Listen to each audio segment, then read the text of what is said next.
The mine had always been there, a gaping hole in the hillside at the edge of our property. It had been closed for decades, a relic of a time when men in hard hats and overalls scraped a living from the earth. Now it was just a dark, empty wound, fenced off and forgotten. Well, mostly forgotten. Kids from the village liked to dare each other to go inside to see how far they could get before the fear of the dark sent them running back out. I'd warned my own kids about it often enough, but they were still young, and for the most part, they stayed well clear. The dog didn't. Rocco was a mutt, scrappy and energetic, and he loved to explore. We'd had him for a few years, and he was a good dog. Reliable, with a nose for trouble, but the good sense to avoid it. So when he didn't come back after his usual afternoon roam, I started to worry. It was already late, the sky darkening, and there was no sign of him anywhere around the house or the field. I grabbed a torch and started walking towards the mine. I had a feeling he'd gone that way. He always seemed drawn to it, sniffing around the fence whenever we walked past. When I reached the entrance, I called out, shining the beam of the torch into the darkness. The light didn't reach far, just a few feet of jagged rock and dirt before it disappeared into the void. There was no sign of Rocco, no sound, no movement. I thought about turning back, waiting until morning, but the thought of him hurt or trapped somewhere down there pushed me on. The mine smelled damp, the air cool against my face. The ground underfoot was uneven, littered with stones and bits of old wood from collapsed beams. The torchlight danced over the walls, picking out scratches and rusted bolts. It was silent, apart from my footsteps and the occasional drip of water somewhere far off. I didn't like it. The further I went, the more I felt like I was trespassing, as if the mine itself didn't want me there. I called for Rocco again, my voice echoing back at me, thin and distant. Then I heard a faint clicking sound, sharp and uneven. It wasn't the sound of dripping water or shifting rock. It was something else, something alive. I froze, holding my breath. The sound came again, closer this time, echoing off the walls. I swung the torch around, the beam bouncing off the uneven surfaces, but there was nothing there. The noise was getting louder, joined now by a faint rustling, like something scraping against stone. Before I could do anything, Rocco shot past me, yelping as he bolted toward the entrance. He looked unharmed, but he was moving so fast, I barely had time to register him before he disappeared into the night. The noise behind me grew louder, the clicking now constant, a chaotic rhythm that made my skin crawl. I didn't wait to see what was making it. I turned and ran, stumbling over the uneven ground, the torch beam jerking wildly. The sound followed me, growing louder and more erratic, as if whatever was back there was picking up speed. I burst out into the night, gasping for air, but I didn't stop. I dove into the bushes near the entrance, crouching low and switching off the torch. The clicking was deafening now, echoing out of the mine. They came out in a rush, a blur of movement and shapes that didn't make sense. They were tall, their limbs too long, their bodies bent and angular. Their skin glinted in the moonlight, smooth and dark, almost metallic. Their heads tilted and turned in sharp, twitchy movements, and the clicking noise seemed to be coming from them, their jaws or throats working in strange, jerky motions. They moved fast, spreading out across the clearing, their heads snapping back and forth as if they were searching for something. For me, I stayed as still as I could, my heart pounding so hard I thought they'd hear it.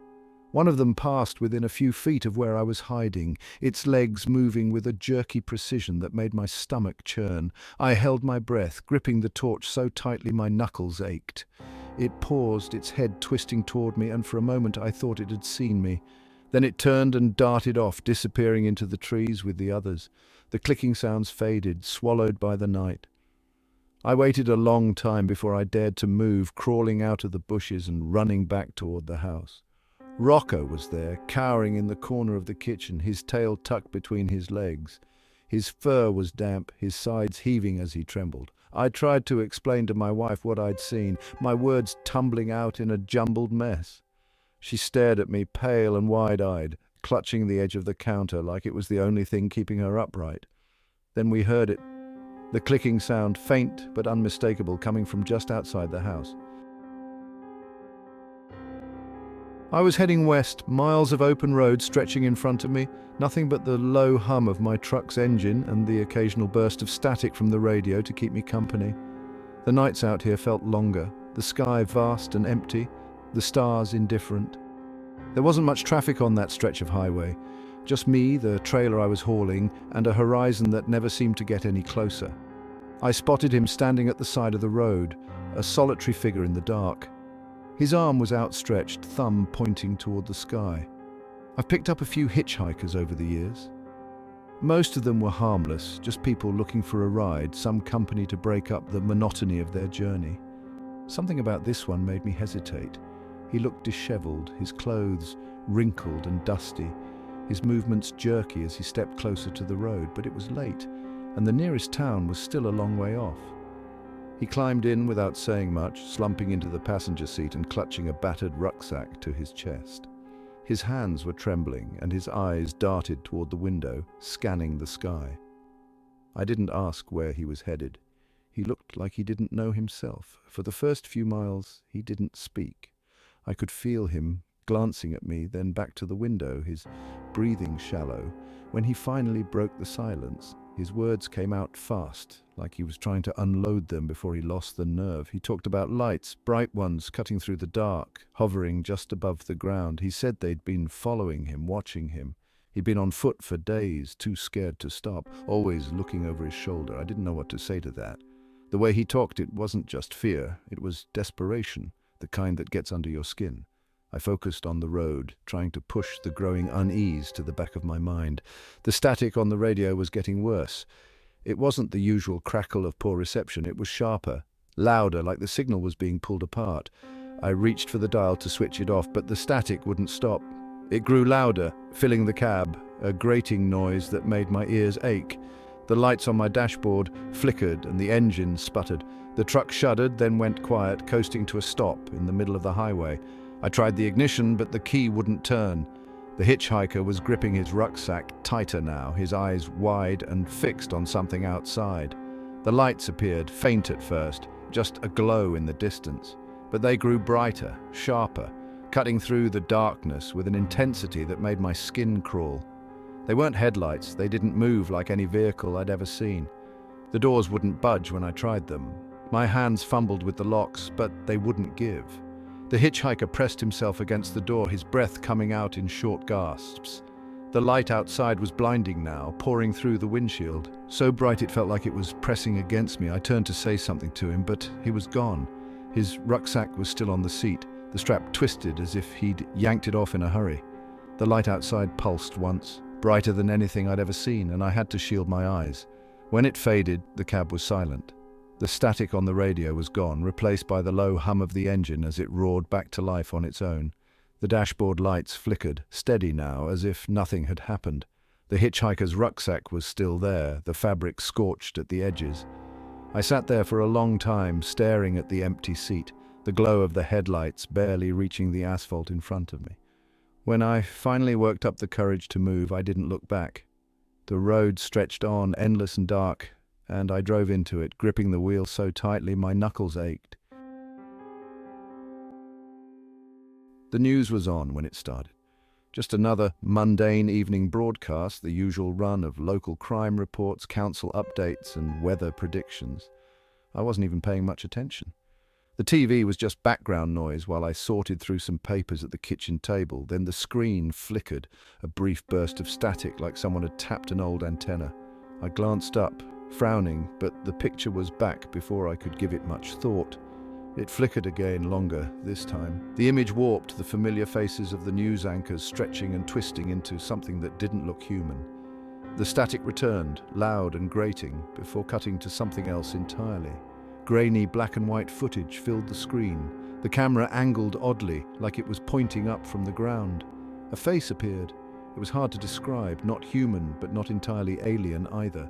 Its features were too sharp, too smooth, its eyes impossibly large and dark. It didn't blink. Behind it, the background shifted constantly, like a kaleidoscope of static and faint, incomprehensible shapes. The sound changed too, the static giving way to a distorted voice, garbled and layered, as if multiple people, or things, were speaking at once. I turned off the TV, but the image stayed. The remote was useless. I yanked the plug from the wall, and finally, the screen went dark. I stood there for a moment, staring at the blank screen, trying to convince myself it had been some kind of technical glitch. The weather maybe, or a prank from someone in the control room. But when I looked out the window, I could see the other houses on the street. Every single one of them was glowing with the same flickering light, the same awful broadcast playing in each living room. The noise from the TVs began to carry outside. It wasn't just static anymore. It was louder now, pulsing and layered, almost like chanting, but without any words I could recognize. I heard shouting from down the road. People were coming out of their houses, looking around, confused and scared. Some ran to their cars, only for the engines to sputter uselessly. Phones weren't working either. Mine wouldn't turn on at all. By the time the power went out completely, most of the street had retreated indoors, including me. Without the noise from the TVs, the silence was crushing. I locked every door and window in the house, dragging furniture in front of the entryways and covering the windows with blankets.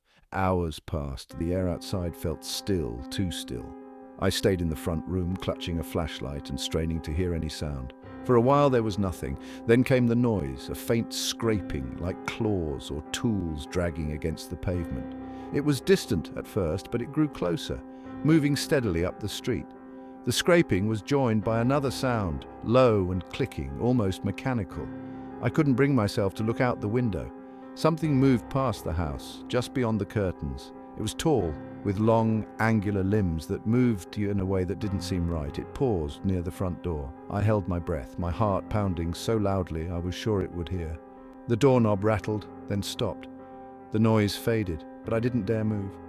Hours stretched on, the night feeling endless. Every so often I heard more sounds, clicking, scraping, faint voices that didn't belong to anyone I knew. Morning never came.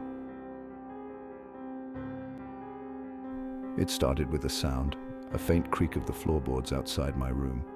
I thought it was the house settling or maybe the wind rattling the old pipes. But when I got up to check, I found Liam standing at the window in the hallway, staring up at the sky. He was barefoot, his pajamas rumpled, his hair sticking up on one side. His eyes were open, but they didn't look like his. There was no focus, no recognition when I called his name. He just stood there, his face tilted up as if waiting for something. I led him back to bed, tucked him in, and stayed by his door until I was sure he was asleep. The next morning I asked if he remembered anything, but he just frowned and shook his head. Kids sleepwalk sometimes. That's what I told myself. Nothing to worry about. The second time it was the same. A creak in the night, Liam at the window. This time, though, I noticed something strange. His hands were at his sides, fingers twitching in short bursts, like he was counting or tapping out a tune only he could hear. His gaze never wavered from the sky. Over the next few nights it became a pattern, always around the same time, always the same spot in the hallway, always the same blank expression. I started locking his bedroom door before I went to bed, but it didn't make a difference. Somehow I'd still find him standing there. It wasn't just Liam. Mrs. Holloway across the road was in her front garden one night when I got up to check on him. She was barefoot too, wearing a dressing gown that fluttered lightly in the breeze. Her head was tilted back, her hands slack by her sides. I wanted to call out to her, but something about the stillness of it all stopped me. By the weekend, I started noticing more. Mr. Campbell, 2 doors down, standing in his driveway at midnight. The Lewis twins from the end of the street sitting side by side on the curb, heads tipped back in perfect unison. It wasn't just the adults or the kids. It was everyone. On Sunday night, Liam didn't come back to bed. I found his door wide open, the lock snapped clean off. The hallway was empty. My chest felt tight as I ran through the house calling for him. When I opened the front door, the whole street was out there. Every single person standing under the stars, faces turned upward. Liam was among them, his small frame dwarfed by the neighbors towering around him. I stepped onto the porch calling his name, but he didn't move. None of them did. They stood there, silent and unblinking, staring at a patch of sky that looked no different from the rest. Then the lights came. Pale white at first, faint enough that I thought I was imagining them. But they grew brighter, cutting through the dark like beams from some unseen source high above. The air around us seemed to shimmer, a low, thrumming vibration running through the ground. One by one, they began to walk, not toward their homes or their cars, but toward the woods at the edge of the estate. Their movements were stiff, their steps perfectly in sync. Liam turned and followed them, his bare feet making soft taps on the pavement. I ran after him, shouting his name, but the lights flared again, brighter than before. My vision blurred, and for a moment I couldn't see anything at all. When the brightness faded, the street was empty. The buzz started on a Monday night. Not the kind of buzz you get from a good football match or a scandal at the parish council meeting, but something quiet and uneasy, like the build-up before a storm. It began with Mrs. Hawthorne next door, calling out into the street after dark, her little dog nowhere to be found. She said she'd seen lights in the sky, bright ones flickering over the rooftops. Nobody paid her much attention. People lose pets. Lights could mean anything, but by Wednesday, people weren't laughing anymore. Mr. Patel from 3 houses down disappeared. His car was in the driveway, the front door locked from the inside, but there was no sign of him. The neighbors called the police, who searched the house top to bottom. Nothing. It was like he'd just stepped out of his life. By Thursday, the lights were above my house. They didn't make any sound, not even the faint hum you'd expect from a drone or a passing plane. They moved in perfect arcs, like they were scanning the street. My wife and I stood at the window watching. When the lights suddenly winked out, my chest tightened. Something about the silence left behind was worse than the sight of them. On Friday night, 3 families decided to leave. They packed their cars and drove away just before sunset. By Saturday morning, the street was emptier, quieter, too quiet. Even the birds seemed to have stopped calling. Those of us left decided to stick together. Safety in numbers, we said. We chose the Reynolds house. It was the biggest on the street, with sturdy locks and curtains thick enough to block out whatever was out there. We barricaded ourselves inside as night fell, dragging furniture against doors, wedging broomsticks under handles. The lights returned, more of them this time, moving in a coordinated sweep above the neighborhood. Their glow filtered through the cracks in the curtains, casting faint patterns on the walls. Nobody said a word. You could hear every breath in the room, shallow and uneven. It was midnight when the lights disappeared again. We should have felt relieved, but the tension didn't break. Something was wrong. I felt it in the air, in the way my skin prickled, in the way the silence seemed too deep. I thought I heard movement from the kitchen, a faint scrape like a chair being nudged across the tile floor. I wasn't the only one who heard it. We all turned toward the hallway. One of the others, a man whose name I hadn't caught, moved to check it out.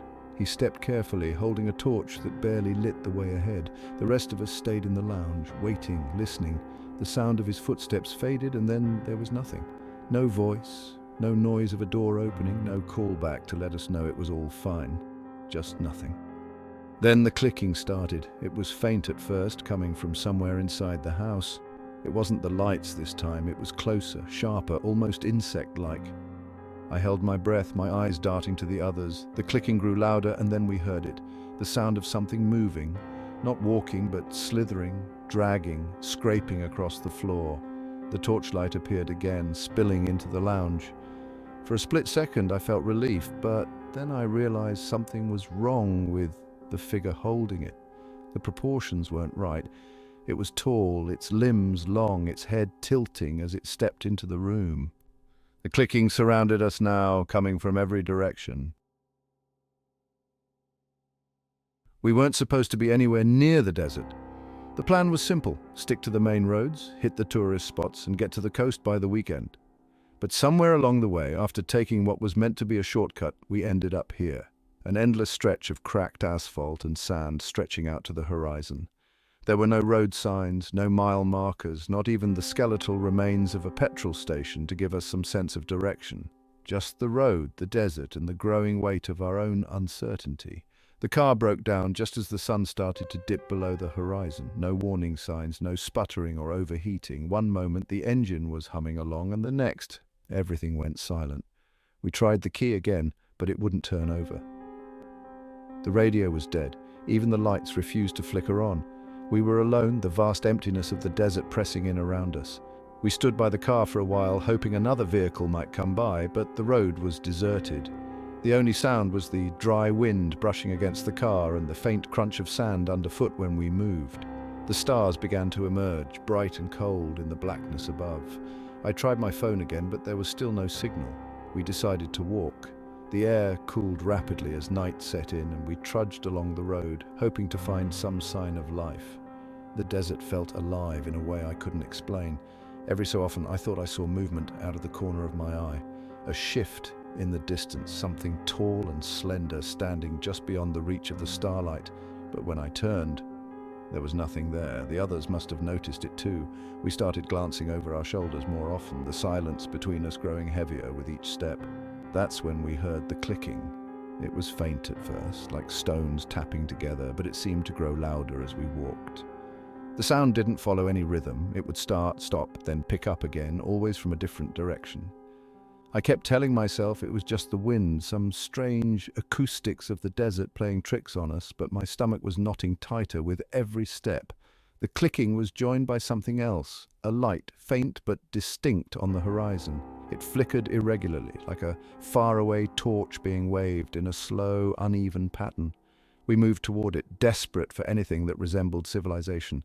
The light flared brighter for a moment, illuminating the desert around us, and we froze. There were shapes in the distance, upright figures scattered across the sand, still and unblinking.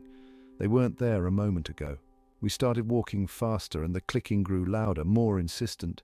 It seemed to come from every direction now, echoing off the emptiness. The light flared again, brighter this time, and I felt a wave of nausea hit me. The ground under my feet seemed to ripple as if the desert itself was breathing. When the light faded, one of us was gone. We didn't see it happen. 1 second he was there, his steps crunching beside mine, and the next, nothing. No footprints leading off the road, no sound, no sign of a struggle. Just an empty space where he had been, and the rest of us too afraid to call his name. The clicking grew louder, and the light flared again. The shapes in the distance had moved closer. The studio was always quiet at night, just the low hum of the equipment and the faint buzz of the fluorescent strip lighting overhead. I liked it that way. My job was simple: keep the music playing, throw in a few quips between tracks, and read out the weather every hour. It wasn't glamorous, but it paid the bills. Most nights, the calls were from truck drivers or lonely insomniacs, people wanting to hear their favorite songs or just someone to talk to. It started around midnight. The lines lit up all at once, which was unusual, but not unheard of. I put through the first call, ready to hear another long rant about traffic or a request for something nostalgic. Instead, there was a sound I didn't expect. Static, not the normal kind either. This was sharp, crackling like dry leaves crushed underfoot. Then a voice broke through, panicked and gasping, something about lights in the sky and losing power. I couldn't make out much else before the line went dead. I stared at the phone for a moment, confused but not overly concerned. Faulty equipment wasn't new here, the station was old and so was everything in it. I moved on, played another track and tried not to think about it, but the calls kept coming. Each one cut through with static, the voices behind it rising in urgency, people talking over each other, frantic words about bright flashes and someone standing outside their homes. By midnight, I'd stopped putting them on air. The studio lights flickered as I queued up the next song. A low tremor ran through the floor, barely noticeable at first, but enough to make the coffee in my mug ripple. I glanced at the monitor showing the tower's power levels. The bars jittered, dipping into the red before bouncing back. The music cut out for a second, replaced by a deep, hollow hum that vibrated through the speakers. I checked the transmitter log, thinking it might be interference, but the screen was blank.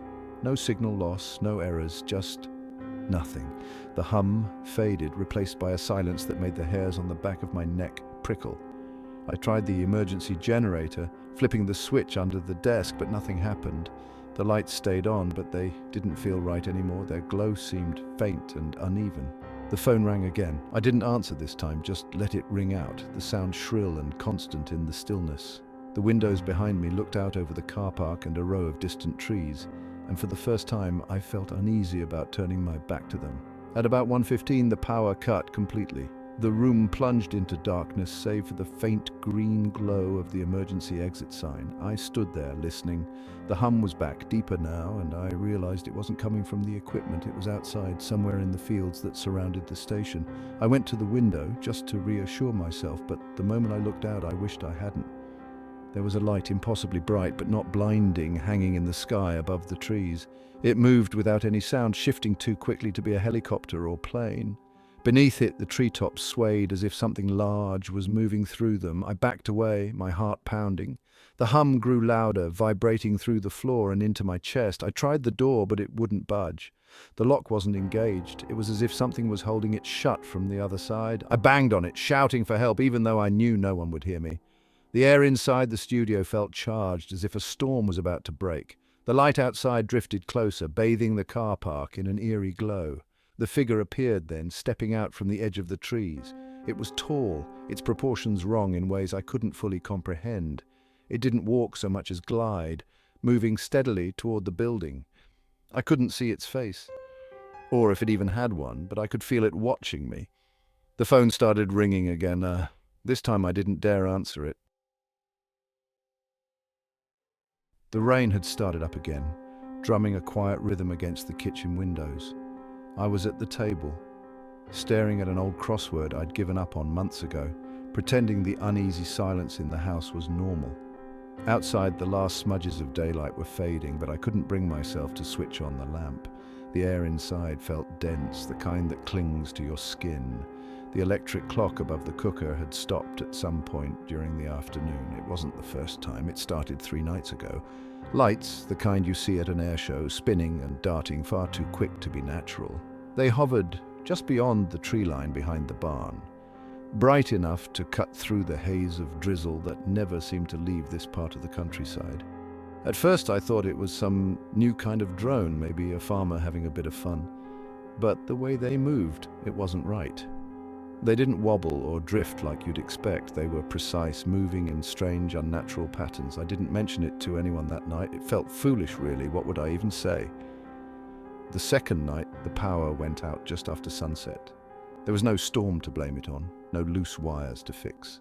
The house was smothered in darkness, the kind that turns familiar rooms into strange, hostile places. I lit a few candles and tried to ignore the hollow ache of silence. Out in the yard, the lights were back, this time closer. They danced above the barn for what felt like hours, their glow reflecting off the rain-soaked ground.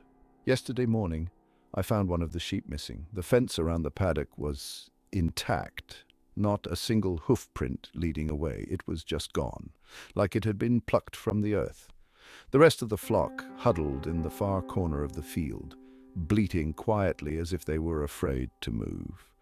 By then I'd told Tom. He'd laughed it off, of course, said it was probably foxes or some dodgy electric lines causing the lights.